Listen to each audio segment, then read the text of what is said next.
Bonjour tout le monde. Deuxième journée du caucus précessionnel de la Coalition Avenir Québec. Comme je vous l'avais dit, on a encore une fois parlé beaucoup d'économie. On pense que ça doit être vraiment la priorité au Québec. On a une dette très importante qui est inquiétante. On a un écart de richesse qui continue de s'agrandir avec le reste du Canada. Donc, c'est important de relancer l'économie du Québec. Aujourd'hui, on a parlé, puis je souhaite vous parler d'une opportunité exceptionnelle qu'on a au Québec, qui est l'exploitation du pétrole. On a évidemment à s'assurer que toute exploitation se fasse en respectant les meilleures normes environnementales. Puis je pense que c'est important aussi de répéter que c'est pas en opposition d'exploiter notre pétrole, de réduire notre dette, de se donner des marges de manœuvre et de développer les technologies vertes. Ce qu'il faut se dire, là, c'est que quand on regarde toute la consommation d'énergie au Québec, il y a encore aujourd'hui 38 de notre énergie qui est du pétrole. Donc, c'est pas demain la veille qu'on n'utilisera plus de pétrole au Québec. On importe ce pétrole, donc plutôt que de l'importer, si on était capable d'en produire une partie, bien évidemment que ce serait à l'avantage économique du Québec. Quand on regarde les différents projets pour l'exploitation du pétrole au Québec, de loin, le projet le plus important, le plus porteur, ce sont les projets qui sont sur l'île d'Anticosti. Je dirais, là, puis j'ai consulté une série d'experts avec François Bonnardel, ça semble unanime pour dire que les projets sur l'île d'Anticosti sont les projets les plus porteurs en Amérique du Nord.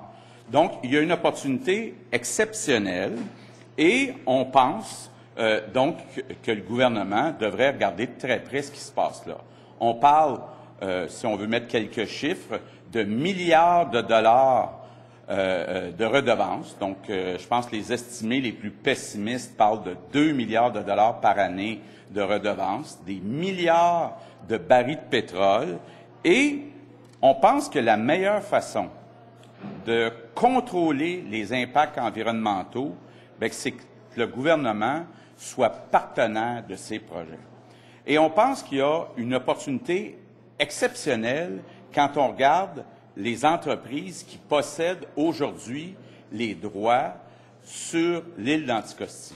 Aujourd'hui, il y a 3 entreprises qui possèdent les droits sur l'île d'Anticosti. Petrolia, Junex et Corridor Resources. Probablement en partie dû à l'incertitude qui a été créée par le Parti québécois, le prix des actions de ces entreprises a fortement baissé au cours des derniers mois. Donc, il y a une opportunité. Pour vous donner un ordre de grandeur, aujourd'hui, la valeur marchande de Petrolia, c'est 65 millions. Il faut savoir aussi qu'Investissement Québec possède déjà 10 de Petrolia. La valeur marchande de Junex, c'est 44 millions de dollars. Déjà, Investissement Québec possède 12 et la Caisse de dépôt possède 5 Et la troisième entreprise, Corridor Resources, sa valeur marchande est à 65 millions de dollars. Ça veut dire que si, demain matin, le gouvernement du Québec voulait prendre une participation de 50 dans ces 3 entreprises, à la valeur marchande actuelle, on parlerait d'un montant d'à peu près 70 millions de dollars. Donc, par rapport au potentiel de revenus sur l'île d'Anticosti, nous, on pense que le gouvernement du Québec devrait, via Investissement Québec, entreprendre dès maintenant des négociations avec ces 3 entreprises pour regarder la possibilité de posséder 50 de ces 3 entreprises et donc 50 des droits sur l'île d'Anticosti. Ce que ça veut dire, c'est que le gouvernement du Québec et les Québécois pourraient non seulement bénéficier des redevances, mais aussi d'une part importante des bénéfices et surtout mieux contrôler tous les impacts environnementaux de ces projets. Je pense que c'est une expérience, c'est une opportunité exceptionnelle.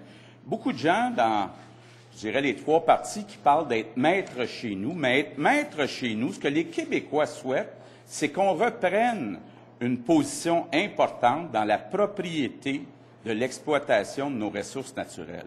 Or, nous pensons qu'avec ce projet exceptionnel Anticosti, que c'est une opportunité sur laquelle le gouvernement du Québec doit se pencher. On pense qu'on devrait, dès les prochaines semaines, entreprendre des négociations avec Petrolia, avec Junex, avec Corridor Resources, pour être capable, justement, de se dire quelle belle expérience de développement durable, d'être capable, à l'île d'Anticosti, avec un potentiel de milliards de barils de pétrole, de faire les choses correctement au bénéfice de l'ensemble des Québécois. M. Bonnardel, est-ce que... Ah oui, il y avait François. Je passe maintenant la parole sur 2 autres points à François Bonnardel, donc député de Granby, qui est aussi notre porte-parole en matière de ressources naturelles. Ça sera rapide. 2 points sur lesquels le Parti québécois doit se pencher à la prochaine session. C'est certainement pour contrer l'incertitude que le Parti québécois a créée. C'est d'avoir donc l'épisode de Petrolia, vous le savez, a été causé par le fait que le gouvernement a décidé de pas donner les autorisations donc à Petrolia, mais il faut légiférer donc en premier lieu sur les hydrocarbures et ne pas attendre que le gouvernement légifère donc avec un projet de loi sur les mines. Cette incertitude doit cesser et dans ce cas-ci, on est prêt à participer à un futur projet de loi avec le Parti québécois pour accélérer les choses, mais on dit au PQ rapidement, mettez-vous à l'ouvrage pour déposer un projet de loi sur les hydrocarbures pour que cette incertitude cesse au Québec sur des futurs projets pétroliers. Et une dernière action, on dit aussi, j'ai demandé, je pense que mon chef aussi le fait à la dernière session, que le litige entre Old Harry, donc Terre-Neuve, et le Québec pour le tracé d'Old Harry, mais il faut nécessairement, suite à l'entente qui a été signée entre le gouvernement et Ottawa, que le gouvernement du Parti québécois nomme un médiateur, si on veut, un négociateur avec Terre-Neuve pour être capable donc d'en arriver à une entente sur le projet d'Old Harry. Voilà. Merci. Alors, on va passer à la période de questions. Robert Dutrisac. Bonjour, M. Legault. Bonjour, M. Bonnardel. Sur votre proposition là, de prendre 50 du pétrole d'Anticosti,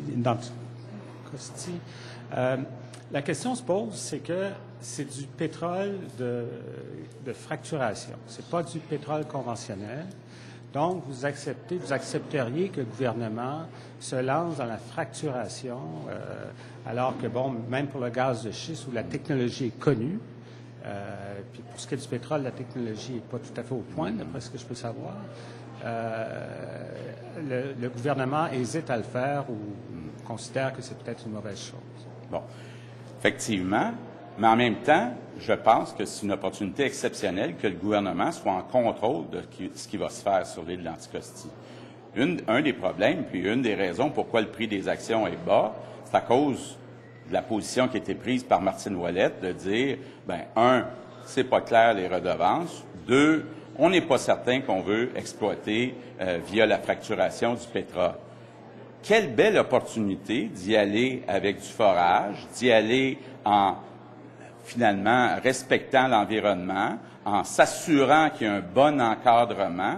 Je pense que tous les experts que j'ai consultés sont confiants que c'est possible de le faire tout en respectant l'environnement. Maintenant, en prenant une participation de 50 dans l'opération, je pense que ça permet au gouvernement de rassurer la population puis d'envoyer un message très fort à la population, de dire, si on fait cette exploitation, ça sera au bénéfice de l'ensemble des Québécois.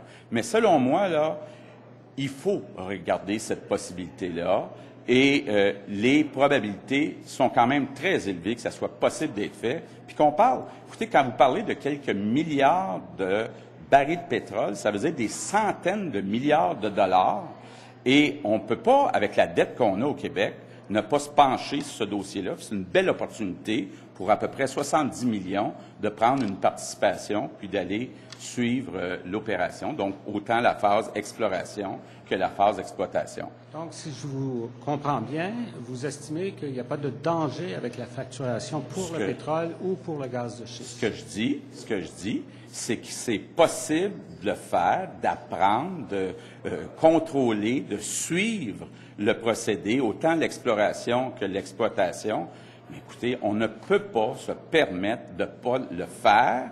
Et plutôt que de donner ça complètement à l'entreprise privée, bien, ce que je dis, c'est soyons maîtres chez nous, prenons-en 50 puis allons suivre comment ça va se faire. Mais je pense qu'il faut le regarder. Sandra Biard. Oui. C'est quand même pas démontré que c'est possible d'exploiter ce gisement-là. Il y a encore beaucoup de preuves à faire que c'est possible d'extraire le pétrole qui est là. Donc, c'est pas quand même un risque d'investir dans ces entreprises-là? Il faut comprendre. Bon, d'abord, je pense que le risque est petit, la probabilité est très élevée. Il faut comprendre aussi que si le gouvernement veut s'impliquer dans la propriété de l'exploitation pétrolière, il ne peut pas attendre qu'on soit rendu à la période d'exploitation. Parce que là, la valeur est pleinement ajoutée à l'entreprise, au projet. Puis là, bien, tout ce qu'on a à faire, puis le seul risque qui reste, c'est combien ça coûte pour le sortir. Donc, il faut être capable de participer dès la phase d'exploration. Puis, écoutez, là, tous les experts que je consulte me disent que c'est le projet en Amérique du Nord le plus prometteur à partir là, des carottes qui ont déjà été prises sur l'île de l'Anticosti. Donc, c'est pas d'hier là, qu'on fait le suivi. Même Shell, il y a 30 ou 40 ans, avait commencé à le faire. C'est plus une décision politique. Veut-on aller de l'avant ou non? Moi, je pense qu'actuellement, là, c'est le plus beau modèle de développement durable qu'on puisse travailler en partenariat. Okay. En même temps, les libéraux disent, bon, vous avez proposé de participer davantage dans Alcan. Maintenant, ça aurait pu entraîner une radiation sur le bilan de la Caisse de dépôt au moment de la transaction de la vente à Rio Tinto. Donc, vous, votre position, c'est quand même... Là, regardez, d'abord... L'action, elle a baissé de $1,50 de pétrole. Dans le dossier d'Alcan, bon, d'abord, ce qu'on avait dit, c'est compte tenu du levier qu'on avait avec l'électricité, qu'on aurait dû refuser la transaction, comme le gouvernement australien a refusé de regarder la vente éventuelle de Rio Tinto, compagnie mère, à des intérêts chinois. Donc, on aurait pu le refuser, comme on a fait pour Potash. Donc, on aurait pu, sans être obligé de s'impliquer. La grande différence, si on regarde en termes de prix, c'est qu'à l'époque où on a commencé à avoir une offre d'abord d'Alcoa, c'est qu'il y a eu une prime. Là, on a des actions, le prix des actions qui est déprimé, qui a diminué. Écoutez, là, pour 70 millions de dollars, on pourrait prendre une participation de 50 dans ces trois entreprises qui possèdent tous les droits sur l'île d'Anticosti. Écoutez, puis les entreprises, on a rencontré entre autres Petrolia, il y a une ouverture, parce qu'en ayant le gouvernement comme partenaire, ça assure le cheminement plus efficace de toute la partie acceptabilité sociale. Donc, c'est un projet gagnant-gagnant pour tout le monde. Erreur pour Hydro-Québec de se départir de ces permis-là? Bien, écoutez, je pense qu'on devrait tenir compte aussi des options de l'entente secrète. Donc, on ne sait pas. Là, quand je dis que c'est 70 millions, peut-être que l'option d'Hydro-Québec pour acheter des actions de Petrolia permettrait de le faire encore moins cher. Malheureusement, on n'a pas l'information. Je pense que ça devrait jouer aussi dans les négociations avec Petrolia, de dire, écoutez, là, vous avez peut-être eu un bon deal, ça devrait être enquêté, on l'a déjà dit d'ailleurs, mais en même temps, il faut regarder en avant, là, il y a une opportunité extraordinaire pour le gouvernement du Québec. Je ne comprends pas que Mme Marois, là, plutôt que d'être en Écosse à essayer de faire un spectacle sur la souveraineté, qu'elle soit pas assise avec Petrolia, Junex et Corridor pour essayer d'exploiter du pétrole qui va rapporter des milliards de dollars par année au gouvernement du Québec. Jessica Nadeau. Mais le gouvernement du Québec avait déjà les droits sur l'exploration. Et là, donc, de payer 70 millions et on les a cédés là, à l'entreprise. Ouais. Alors là, de payer 70 millions pour reprendre ces droits-là, est-ce que les Québécois se font avoir là, quelque part là-dedans, là? Bien, il faut faire une négociation. Moi, je ne connais pas l'entente secrète entre Hydro-Québec et Petrolia. J'aimerais ça la voir. Puis le gouvernement devra en tenir compte dans ses négociations avec Petrolia. Mais ce que je dis, c'est que même à 70 millions de dollars, c'est, à mon avis, une aubaine pour prendre une participation de 50 dans un immense projet sur l'île d'Anticosti qui pourrait amener des milliards de dollars par année au gouvernement du Québec. Sur un autre sujet, aujourd'hui, à la commission Charbonneau, M. Lalonde de la ferme Génius a dit que sa firme avait donné 240 000 $ à tous les partis et c'était des dons illégaux parce qu'ils étaient remboursés en bonus. Il a nommé le PLQ, le PQ et également l'ADQ. Avez-vous acheté un vaisseau plein de trous? Bon. D'abord, ce qui est important de dire, c'est que l'ADQ n'a jamais été au pouvoir, donc ils n'ont sûrement jamais donné de contrat en échange. Deuxièmement, moi, ce que j'ai ramassé quand j'ai fusionné avec l'ADQ, c'est plutôt une dette d'à peu près 500 000 $, donc j'ai pas fait beaucoup d'argent avec ça. Hein. Par rapport à la commission Charbonneau, là, comme tel, est-ce que vous êtes surpris de ces révélations-là? Et est-ce que vous engagez à rembourser ces dons-là qui ont été faits de façon illégale? Je vous dis, là, moi, ce que j'ai hérité, c'est une dette de 500 000 $.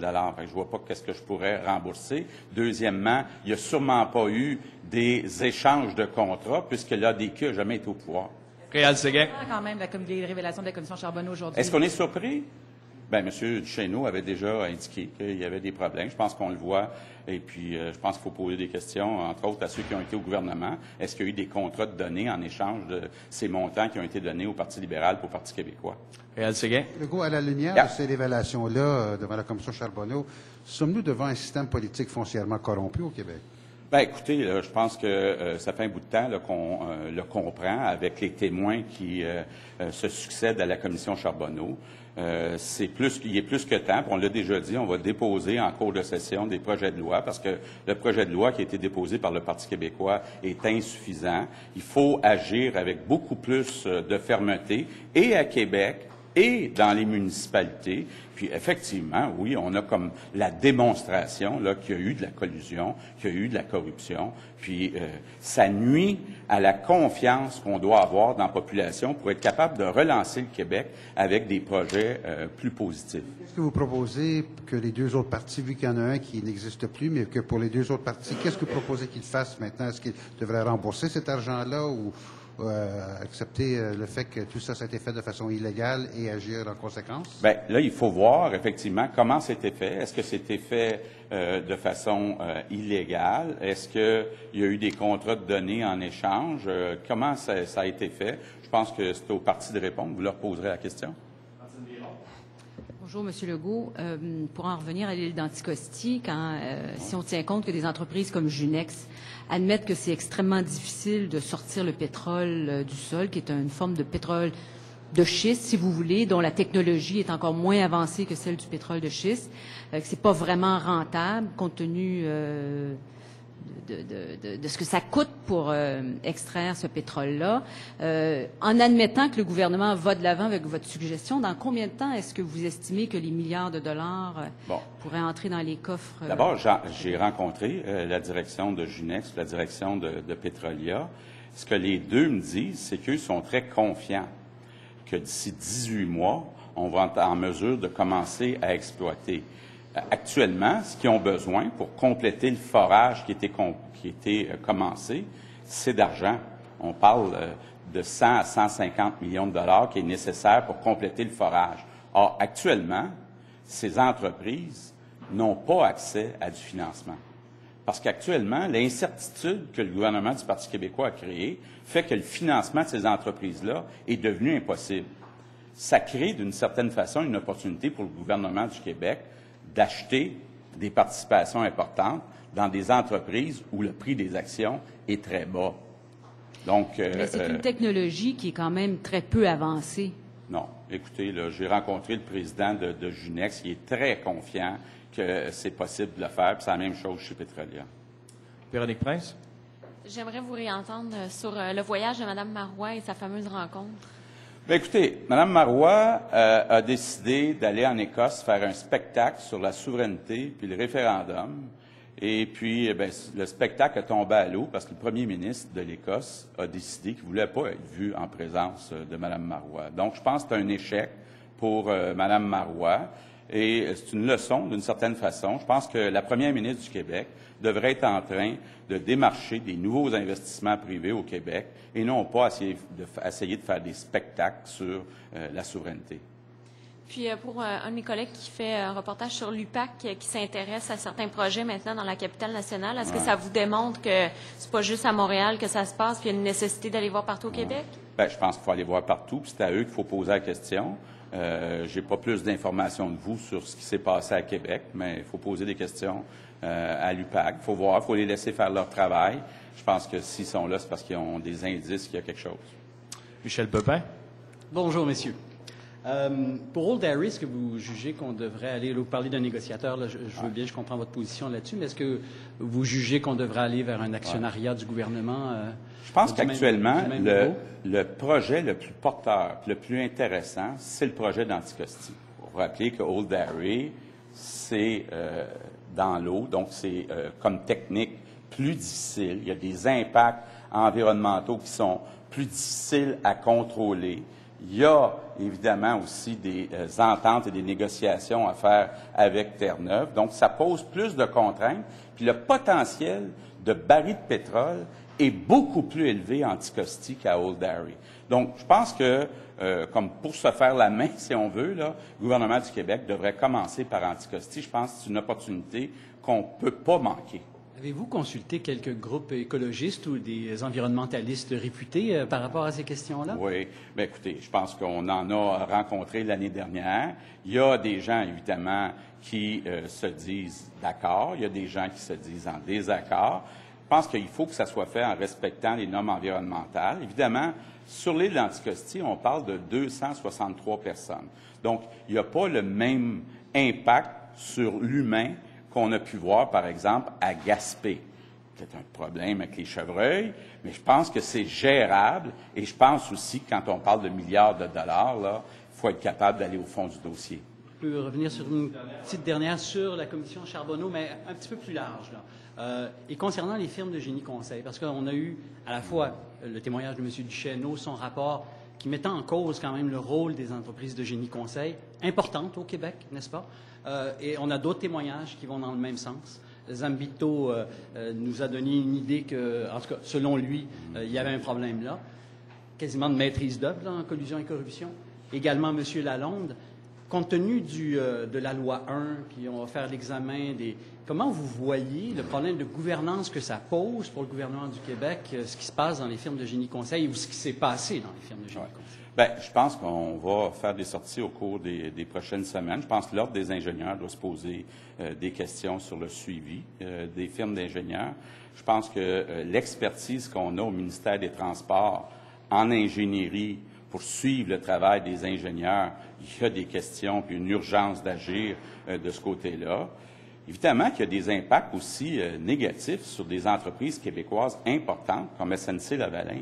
J'étais content de voir aujourd'hui que le président de la Caisse de dépôt a répondu comme favorablement à une proposition que j'ai faite il y a quelques semaines de dire est-ce qu'on ne peut pas regarder sérieusement pour prendre un bloc de contrôle dans une entreprise comme SNC-Lavalin. C'est la plus grande firme au Québec. Et il y a un risque réel, parce qu'il n'y a pas d'actionnaire de contrôle, que ça soit vendu à des intérêts étrangers à un moment où, un peu comme on le disait tantôt dans le pétrole, où le prix des actions est à la baisse. Donc, je pense que le gouvernement du Québec doit être proactif dans le dossier. Mais pour ce qui est du suivi des ingénieurs, je pense que la première chose à faire, c'est qu'on doit embaucher des ingénieurs d'expérience au ministère des Transports. Puis là, on voit le manque de courage de Mme Marois. Plutôt que de négocier une nouvelle convention collective avec les ingénieurs au ministère des Transports, on va essayer de passer par une loi pour créer une agence, pour se sortir de la convention collective. Mais écoutez, il y a une urgence d'agir, là, puis de se donner l'expertise, parce que de toute évidence, on n'est pas capable de bien suivre le travail des ingénieurs du secteur privé. Dernière question en français, Geneviève Lajoie. Bonjour, M. Legault. Bonjour. Vous dites que vous avez rencontré les dirigeants de Junex Petrolia. Est-ce qu'ils vous ont dit tous les deux qu'ils étaient effectivement intéressés à ce que l'État prenne part à hauteur de 50 %? Ils vous ont, j'imagine, aussi dit qu'il y a déjà Investissement Québec qui a déjà investi une part importante dans ces deux entreprises. Je pense, entre autres, oui, je pense qu'il y a une ouverture de la part, entre autres, de Junex et Petrolia, puis même... le président de Junex me disait, je pense que c'est peut-être la seule façon qu'on peut exploiter Anticosti aujourd'hui. Je pense que de penser... 50 % c'est en plus de ce qu'Investissement Québec... on n'a pas commencé à négocier le prix. Là, non, mais est-ce que quand vous parlez de 50 % c'est en plus de ce qui a déjà été investi non, par Investissement Québec? Non, j'inclus ce qui est déjà investi. Donc, ça veut dire un 40 % additionnel. Mais je pense qu'actuellement, autant chez Petrolia que chez Junex, ils se rendent compte qu'ils s'en vont nulle part. Ils ne sont pas capables de trouver le financement pour le forage, parce qu'il y a trop d'incertitudes sur l'avenir de l'exploration sur leur projet. Puis de l'autre côté, bien, ils savent très bien qu'au niveau de l'acceptabilité sociale, un partenariat avec le gouvernement du Québec pourrait aider. Donc, j'ai senti une ouverture de ce côté-là. Juste une petite question peut-être plus régionale. Je ne sais pas si vous avez été au courant de ce qui s'est passé à Oui. Épiphanie. Oui. C'est dans votre comté. Je voulais savoir Oui. si vous aviez quelques mots pour... Oui, puis je voudrais vous dire que toutes mes pensées, là, je suis sorti à plusieurs reprises pendant le caucus, toutes mes pensées sont avec les gens de l'Épiphanie. Évidemment, il y a 2 travailleurs qui sont disparus. Donc, évidemment, ça ne doit pas être facile pour les familles de ces 2 travailleurs. Éventuellement, il faudra regarder les causes de l'accident, s'assurer que ça ne se reproduise pas. Mais pour l'instant, là, toutes mes pensées sont avec les 2 travailleurs. J'ai un attachement spécial à l'Épiphanie parce que même lorsque les 10 années où j'étais député de Rousseau, l'Épiphanie était dans Rousseau. Aujourd'hui, l'Épiphanie est dans l'Assomption. Donc, je connais bien, je suis allé à la carrière de Masquimo. C'est terrible ce qui est arrivé. Puis, écoutez, je veux offrir là, tout mon courage, mon appui à la population, surtout aux familles qui attendent le résultat. J'étais content de voir que le 3e travailleur, on a réussi à le sortir sain et sauf, mais là, évidemment que c'est inquiétant de voir que 2 travailleurs manquent à l'appel. Ça semble difficile d'aller sur le terrain parce que le sol, on ne peut pas marcher là, à l'endroit où sont les 2 travailleurs. Donc, oui, ça me touche beaucoup. Kevin Dougherty. Oui, Mr. Legault. Mr. Vandal from Hydro-Quebec says basically that Gentilly is not, a refit of Gentilly doesn't make economic sense because of the shale gas revolution in the United States. And then the U.S. economy is prospering apparently because of the low price of gas. Right. Now here, we're not developing shale gas, it's under study. Yeah. Would you think that, say there could be a way to develop shale gas that was safe, that didn't contaminate water, do you think that the same idea that you're proposing for oil, that the government take a participation in do you think the government should take a participation in shale gas as well, if it can be developed? First, regarding Hydro-Quebec, it's a bit funny to see that Mr. Vandal said that since few years we can see the price of the gas going down because of shale gas, but they continue having in mind the renovation of Gentilly. And it's surprising to see that the Liberal Party, they had this information during the last electoral campaign, and they were saying that, yes, they would go forward. So I think that the people from the Liberal Party, they have some answers to give to the population about what they said to the people of the Mauricie during the electoral campaign. Regarding the operation of not the shale gas, but the shale oil operation, I think that right now we have to be open.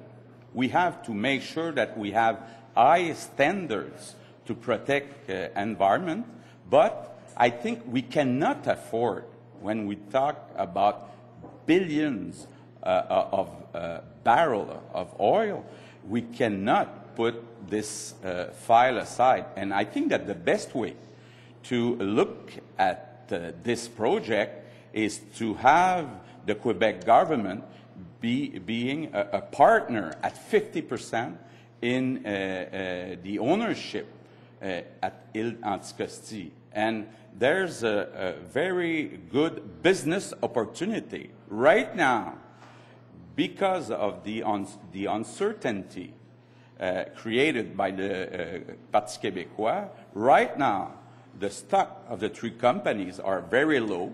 It would cost about $70 million to take 50% participation in the 3 companies, Junex, Petrolia, and Corridor Resources. So I think that in doing so, we'd be able not only to collect the royalties, but also collect half of the profit and be more in control about the way to operate with oil, shale oil.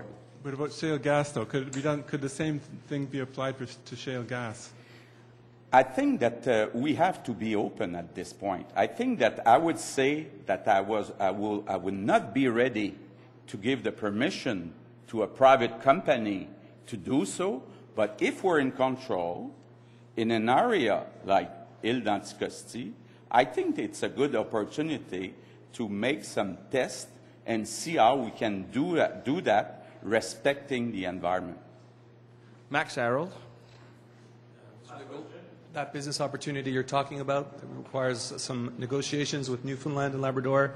How confident are you that that can happen under a PQ government? Okay, right now I'm talking about Anticosti, all right? So I think that we are talking about more oil on Anticosti than with Old Harry. But like François said, I think that we should also make sure that we complete our negotiation regarding Old Harry.